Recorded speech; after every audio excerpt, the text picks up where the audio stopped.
17 वर्षांची प्रगती आपला प्रियकर पंकज सोबत त्याच्या मित्राच्या घरी चोरून पार्टीसाठी गेली होती. पण रात्री अचानक तिचे घरचे प्रगतीला शोधत शोधत पंकजच्या घरी गेले. म्हणून पंकजला प्रगतीला झोपेत सोडूनच घरी जावं लागलं. पण दुसऱ्या दिवशी जेव्हा प्रगती उठली, तिचं अंग दुखत होतं, तिचं पोट दुखत होतं. अचानक तिचं लक्ष बेडशीटवर गेलं, जिथे रक्त पडलेलं तिला दिसलं आणि ती घाबरली. आपल्यासोबत काहीतरी घडलं तिला जाणवत होतं. अंगावरील अस्तव्यस्त झालेले कपडे ती नीट करू लागली. तोच तिथे पंकज आला. त्याला पाहून ती रडत म्हणू लागली, पंकज, तू कुठे गेला होता? माझ्यावर अत्याचार झाला असं मला वाटत आहे. हे रक्त बघ. तेव्हा पंकज म्हणू लागला, मी तुला सेफ ठिकाणीच ठेवूनच घराच्या बाहेर पडलो होतो, कारण रात्री तुझे आई बाबा तुला शोधत घरी आले होते. तू झोपेतून उठत नव्हती. कदाचित तुला पिरियड्स आले असतील. मी दुकानात जाऊन पॅड घेऊन येतो. तेव्हा घाबरूनच प्रगती बोलते, माझे पिरियड्स आधीच येऊन गेले आहेत पंकज. हे रक्त पिरियड्सचं नाही. माझ्यासोबत काहीतरी घडलं आहे, पण मला काहीच आठवत नाही. माझ्यावर विश्वास ठेव. आई बाबा चिडले असतील. मला घरी जावं लागेल. मी इथे थांबू शकणार नाही. तोच पंकजनं तिला जवळ घेत म्हटलं, तू घरी गेली की ते पुन्हा तुला माझ्याजवळ येऊ देणार नाही. तुझं लग्न करतील. तू इथेच माझ्या मित्राच्या घरात थांब. नंतर आपण इथून पळ काढू. काय करावं प्रगतीला समजत नव्हतं. पण तिची नजर सारखी बेडशीटवर पडलेल्या त्या रक्तावर जात होती. पण त्याकडे दुर्लक्ष करून, प्रियकरावर विश्वास ठेवून त्या रात्री प्रगती तिथे थांबली तर खरं, पण तिच्यासोबत जे घडलं ते अतिशय लज्जास्पद होतं, धक्कादायक होतं. काय घडलं प्रगतीसोबत ते जाणून घेऊया या पूर्ण स्टोरीमध्ये. एका शांत गावात एकेकाळी सुधीरचा परिवार खूप मानाने ओळखला जायचा. इज्जत, प्रतिष्ठा आणि घरातील शिस्त हे 3 आधारस्तंभ त्याच्या कुटुंबाचे होते. पण या तिन्ही गोष्टी एका रात्री कोसळल्या. ज्या रात्री सुधीरची सख्खी बहीण मालती पळून जाऊन एका गरीब तरुणाबरोबर विवाह करून त्याच्याच गावात राहू लागली. त्या घटनेनं गावात वादळ उठलं आणि सुधीरच्या घरावर बदनामीची काळी सावली पडली. त्या रात्रीपासून सुधीरच्या मनात एकच गोष्ट घर करून बसली, माझ्या घरात अशी चूक पुन्हा कधीच होऊ द्यायची नाही.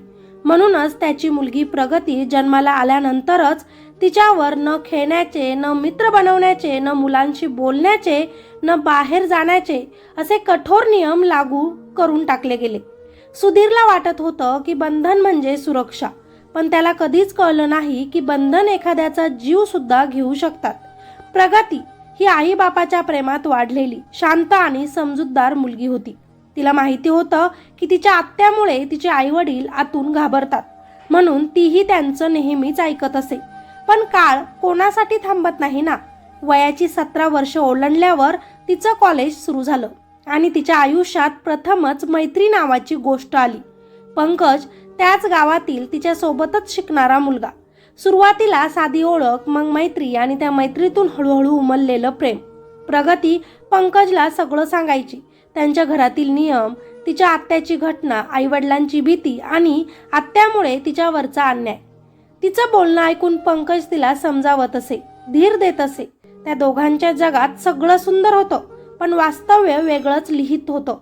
एक दिवशी प्रगती पंकज सोबत व्हिडिओ कॉलवर बोलत असताना तिची आई माया अचानक खोलीत आली. फोनच्या स्क्रीनवर हसणारा पंकज दिसताच मायाच्या डोळ्यात संताप उसळला.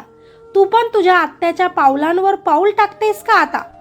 तिचा आरडाओरडा पाहून सुधीर खोलीत धावत आला आणि त्या क्षणी सुधीरच्या डोळ्यांसमोर भूतकाळाचे काटे जिवंत झाले. मालतीचे शब्द, मालतीचं पलायन, लोकांची टीका आणि कुटुंबाची इज्जत, आणि त्याच संतापाच्या भरात प्रगतीवर त्यानं पहिल्यांदाच हात उचलला. तिचं म्हणणं तिला सांगूही देण्यात आलं नाही. त्या रात्री प्रगतीच्या अंगावर निळे काळे ठसे उमटले होते. रडता रडता तिने आपल्या जखमेचे फोटो काढून पंकजला पाठवले. पण तिने कल्पनाही केली नव्हती की तिच्या आयुष्यातला हा फक्त पहिलाच घाव होता. दुसऱ्या दिवशी जेव्हा ते दोघे भेटले, प्रगती रडत होती. आपलं लग्न होणार नाही पंकज. बाबा माझं लग्न दुसरीकडे लावणार आहेत.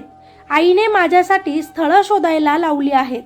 पंकजने तिचा हात घट्ट धरत म्हणाला, मी आहे ना, तू माझी आहेस प्रगती. मी तुला कोणाचंही होऊ देणार नाही. काळजी करू नको, मला थोडा वेळ दे.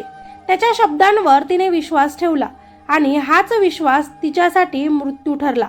काही दिवसांनी पंकजने प्रगतीला मित्र रोहनच्या रिकाम्या घरी नेलं. तिथे मित्रांत छोटीशी पार्टी होती, पण त्या 4 भिंतींच्या आत तिचं आयुष्य तुकड्यांमध्ये मोडणार होतं याची कल्पना कुणालाही नव्हती.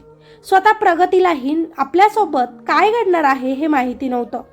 पंकजचा मित्र रोहन विचित्र नजरेनंच त्या दिवशी प्रगतीकडे पाहत होता. प्रगती ड्रिंक करत नव्हती. तिला तिच्या आई वडिलांचीही काळजी होती, पण ती प्रेमात पडली होती. म्हणून पंकज म्हणेल तेही ते ऐकत असे. तू ड्रिंक करत नाही, मग कोल्ड्रिंक्स घे, रोहनने तिला आग्रह केला. रोहनने तिच्या कोल्ड्रिंक्समध्ये बेशुद्धीचं औषध टाकलं आणि ती काही वेळातच बेशुद्ध पडली. पण त्या रात्री तिचं आयुष्य फक्त बेशुद्ध नव्हतं, ते तर संपणार होतं. रात्र झाली पण मुलगी प्रगती घरी आली नाही, त्यामुळे तिची चिंता तिच्या आई वडिलांना लागून होती. त्या मुलासोबतच ती फिरत असेल, तिला आपण काल मारलं म्हणून ती त्याच्यासोबत पळून गेली असेल, असे विचार तिच्या आई वडिलांच्या डोक्यात येऊ लागले आणि म्हणूनच ते पंकजच्या घरी तिला शोधण्यासाठी गेले. पंकजच्या घराबाहेर तिचे आई वडील पंकजला शोधत पोहोचले. ते चिंतेनं वेडे झाले होते. त्यांना वाटलं मुलगी रागानेच घर तर सोडून गेली नसेल ना, किंवा तिच्या आत्यासारखी ती पळून गेली असेल. हे ऐकताच पंकज घाबरला आणि मित्राच्या घरातून बाहेर जाऊन त्यानं प्रगती माझ्यासोबत नाही असे सांगून वेळ मारून नेऊ लागला. पण त्या वेळेत प्रगती बेशुद्ध अवस्थेत एका खोलीत पडून होती आणि रोहनची नजर वाईट होत चालली होती. त्या रात्री रोहनने तिच्यावर पहिल्यांदाच अत्याचार केला. सकाळी प्रगती शुद्धीवर आली तेव्हा तिच्या अंगात वेदना होत्या. तिला चालता येत नव्हतं आणि बेडशीटवर लाल डाग दिसताच तिच्या आत्म्यानं ओरडून ओरडून सांगितलं की तुझ्यासोबत काहीतरी भयंकर झालं आहे प्रगती. ती घाबरून पंकजला सांगू लागली, पण पंकजला वाटलं ती घाबरलेली आहे. तिला शांत करण्यासाठी उलट तो अशा काही गोष्टी बोलू लागला ज्या तिच्या जखमांवर मीठ चोळत होत्या. काळजी करू नको, आपण पळून जाऊन लग्न करू. तिला पळून जायचंच नव्हतं. तिला आई वडिलांच्या मर्जीनंच राहायचं होतं. पण कुठेतरी बंदिस्त जीवनामुळे ती आपलं मन पंकजला देऊन बसली होती आणि आता त्याच्यासोबत लग्न करणंच योग्य निर्णय आहे विचार करू लागली होती. पण त्या घरात, त्या खोलीत, त्या काळोखात तिच्यासाठी लग्न नव्हतं, फक्त भय, फसवणूक आणि मृत्यू होता. त्याच रात्री पुन्हा रोहन तिच्या खोलीत घुसला. कोणीच तिला वाचवलं नाही. करण, तिचा चात्ते भाऊ, ज्याला ती भावासारखं हाक मारित असे, त्यानंही तिच्यावर त्या रात्री अत्याचार केला. या दोघांनी पंकजला प्रगतीबद्दल चुकीचं सांगितलं. ती वाईट मुलगी आहे, तिने आमच्यासोबत रात्री काय काय केलं, ती काय काय बोलली, अनेक गोष्टींनी पंकजच्या मनात प्रगतीबद्दल राग निर्माण झाला आणि रागाच्या भरात त्यानंही मित्रांसोबत तिच्यावर त्या रात्री अत्याचार केला. त्या मुलीवर जी त्याच्यावर मनापासून खरं प्रेम करत होती. तिचे हात दया मागत उंचावत होते, होठ म्हणत होते, मी तुझ्यावर विश्वास ठेवला होता पंकज, तू असं कसं करू शकतोस. पण तिच्यावर प्रेम करणारा तिचा प्रियकर, तिचा भाऊ मानलेला मित्र रोहन, तिचा सख्या आत्याचा मुलगा म्हणजेच तिचा आत्ते भाऊ म्हणवणारा एकही पुरुष त्या रात्री माणूस नव्हता. त्यांच्यात तर हैवान उतरला होता. आणि या सगळ्यांच्या पाठीमागे सावलीसारखी उभी होती ती म्हणजे मालती, प्रगतीची आत्या, सुधीरची सख्खी बहीण. आणि तिच्याच सांगण्यावरून प्रगतीसोबत हे सगळं घडलं होतं. तिला प्रेमाच्या जाळ्यात फसवलं होतं आणि आता तिच्यावर अत्याचारही झाला होता. आत्याचं ऐकून त्या तिघांनी प्रगतीला जंगलात फेकलं आणि तिथून मालतीनं तिच्या डोळ्यांसमोर तिचा जीव घेतला. तुझ्या बापानं माझं आयुष्य उद्ध्वस्त केलं. त्याने नाक उंचावून मला घरातून बाहेर काढलं, माझ्यासोबत संबंध कायमचे तोडले. खूपच ताठ मानाने जगत होता तो. त्याच्या मुलीवर त्याला खूप गर्व होता, म्हणूनच आज मी त्याचं नाक कापते. तू पळून गेली, त्याच्या घराची इज्जत गेली. बघू आता तो फाशी घेतो का. त्याला तोंड दाखवायला जागा ठेवणार नाही. आत्याचं असं बोलणं ऐकत प्रगती तडफडत होती, हात जोडत होती. आत्या, मला मारू नका, बाबांची शिक्षा मला देऊ नका, मी भाची आहे तुमची. पण मालतीच्या नजरेत दया नव्हती, फक्त सुडाचा अंधार होता. शेवटी तिनं 17 वर्षाच्या निरागस प्रगतीला संपवले. इकडे प्रगतीचे आई वडील पूर्णपणे मुलीचा शोध घेत होते. पोलीस स्टेशनमध्ये चक्रा मारत होते. खरंच मुलगी पळाली का याचं टेन्शन ते घेत होते. पण बायको माया सुधीरला समजावत होती, आपली मुलगी जीव देईल पण पळून जाणार नाही, ती चुकीचं काहीच करणार नाही म्हणत होती. पण 3 दिवसांनी जंगलात प्रगतीचा मृतदेह सापडला. पोस्टमॉर्टममध्ये गँगरेप असल्याचं समोर आलं.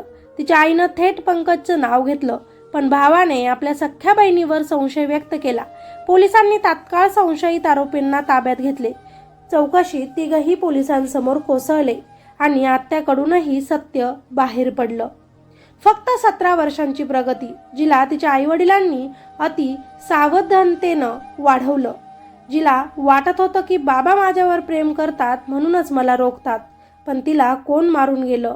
ते गैरपुरुष नव्हते, शत्रू नव्हते, तिचीच एक फॅमिली होती. तिचेच मित्र, तिचा प्रियकर आणि सर्वात वाईट तिची रक्ताची नाती, तिची सख्खी आत्या, ज्यांनी तिला संरक्षित करायला हवं होतं. त्यांच्याच सावल्या तिच्या मृत्यूमागे उभ्या होत्या. आणि अखेर एक निरागस, प्रेमळ, स्वप्न पाहणारी मुलगी दुसऱ्यांच्या चुका, दुसऱ्यांचा सूड आणि दुसऱ्यांच्या भीतीमुळे मृत्युमुखी पडली. तिची चूक फक्त एकच, तिने विश्वास ठेवला होता, तोही आपल्या प्रियकरावर. मित्र आणि मैत्रिणींनो, कधी कधी आई वडील मुलांना जगापासून वाचवण्यासाठी त्यांच्या भोवती भीतीची, बंधनांची भिंत उभी करतात. पण लक्षात ठेवा, बंधने सुरक्षितता देत नाहीत, विश्वास देतो. काळजी वाचवते, पण अतिभीती अनेकदा आयुष्यच नष्ट करते. प्रगतीची चूक नव्हती, तिच्यावर अत्याचार करणाऱ्यांची चूक होती. आणि तिचं रक्षण करण्यात अपयशी ठरलेल्या समाजाची चूक होती. मुलीवर बंधनं लावा म्हणून नाही, तर मुलांना संस्कार द्या म्हणून आपला हा समाज जगतो. प्रेम हे पाप नाही, पण खोटा अहंकार, सूड आणि अविश्वास यांनीच एका निरागस मुलीचा जीव घेतला. आज प्रगती आपल्यात नाही, पण तिची ही कथा सांगते. भीती नव्हे, संवाद मुलांना सुरक्षित ठेवतो. काळजी नव्हे, समजूत मुलांना योग्य मार्ग दाखवते. आदर, विश्वास आणि सुरक्षितता हीच खरी जबाबदारी आहे. जीवन देणारे हातच कधी जीवन हिरावून घेऊ नयेत. कारण एका मुलीचे आयुष्य म्हणजे फक्त तिचे नसते, ते तिच्या संपूर्ण कुटुंबाचा श्वास असतो. त्यांच्या घराची ती एक लक्ष्मी असते. त्यामुळे मुलीची इज्जत करा, त्यांना संरक्षण द्या. बाकी ही स्टोरी आम्ही स्वतः लिहिली आहे म्हणून कोणीही ती कॉपी करू नका. असे आढळल्यास कॉपीराईट देण्यात येईल. बाकी या काल्पनिक स्टोरीबद्दल तुम्हाला काय वाटते खाली कॉमेंटमध्ये नक्कीच सांगा. व्हिडिओला लाईक करा आणि चॅनलवर नवीन असाल तर आपल्या चॅनलला सबस्क्राईब करायचं अजिबात विसरू नका. भेटूया अशाच एका नवीन क्राईम स्टोरीमध्ये. तोपर्यंत स्वतःची काळजी घ्या, सतर्क रहा. धन्यवाद.